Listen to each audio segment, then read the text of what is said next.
தமிழகம், புதுவை மற்றும் காரைக்கால் பகுதிகளுக்கான தினசரி வானிலை அறிக்கை. கடந்த 24 மணி நேரத்திற்கான வானிலை தொகுப்பு. தமிழகத்தில் ஒரு சில இடங்களில் மழை பெய்துள்ளது.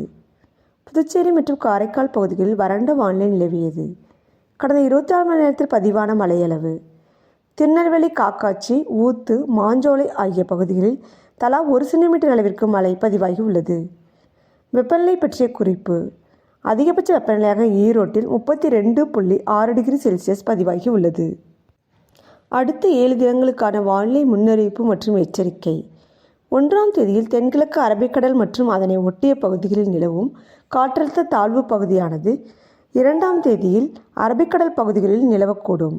அடுத்த 24 மணி நேரத்திற்கு வடகிழக்கு திசையில் நகர்ந்து ஆழ்ந்த காற்றழுத்த தாழ்வு பகுதியாக அதே பகுதியில் நிலவக்கூடும். தென்மேற்கு வங்கக்கடல் பகுதிகளில் இலங்கைக்கு தெற்கே ஒரு வளிமண்டல கீழடுக்கு சுழற்சி நிலவுகிறது. 2ஆம் தேதி மற்றும் 3ஆம் தேதிகளில் தமிழகத்தில் ஒரு சில இடங்களிலும் புதுவை மற்றும் காரைக்கால் பகுதிகளிலும் லேசானது முதல் மிதமான மழை பெய்யக்கூடும். 4ஆம் தேதி மற்றும் 5ஆம் தேதிகளில் தமிழகத்தில் ஒரு சில இடங்களிலும் புதுவை மற்றும் காரைக்கால் பகுதிகளிலும் லேசானது முதல் மிதமான மழை பெய்யக்கூடும். நீலகிரி மாவட்டத்தில் ஒரு சில இடங்களில் கனமழை பெய்ய வாய்ப்புள்ளது.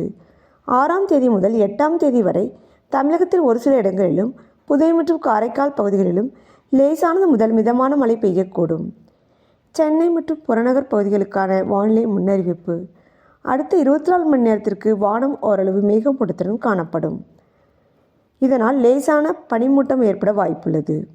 அதிகபட்ச வெப்பநிலையாக 30 டிகிரி செல்சியஸ் மற்றும் குறைந்தபட்ச வெப்பநிலையாக 23 to 24 டிகிரி செல்சியஸாக இருக்கக்கூடும். மீனவர்களுக்கான எச்சரிக்கை. தமிழக கடலோர பகுதிகளில் 2ஆம் தேதி முதல் 6ஆம் தேதி வரை குமரிக்கடல் மற்றும் அதனை ஒட்டிய மன்னார் வளைகுடா பகுதிகளில் சூறாவளி காற்று மணிக்கு 40 முதல் 45 கிலோமீட்டர் வேகத்திலும் இடையிடையே 55 கிலோமீட்டர் வேகத்திலும் வீசக்கூடும்.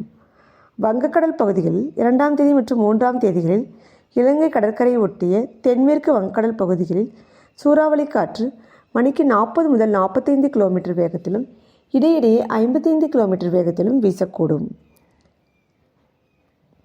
5ஆம் தேதியில் மத்திய கிழக்கு அரபிக்கடல் மற்றும் அதனை ஒட்டிய தென்கிழக்கு அரபிக்கடல் பகுதிகளில் மற்றும் லட்சத்தீவு பகுதிகளில் சூறாவளி காற்று மணிக்கு 40 முதல் 45 கிலோமீட்டர் வேகத்திலும் இடையிடையே 55 கிலோமீட்டர் வேகத்திலும் வீசக்கூடும்.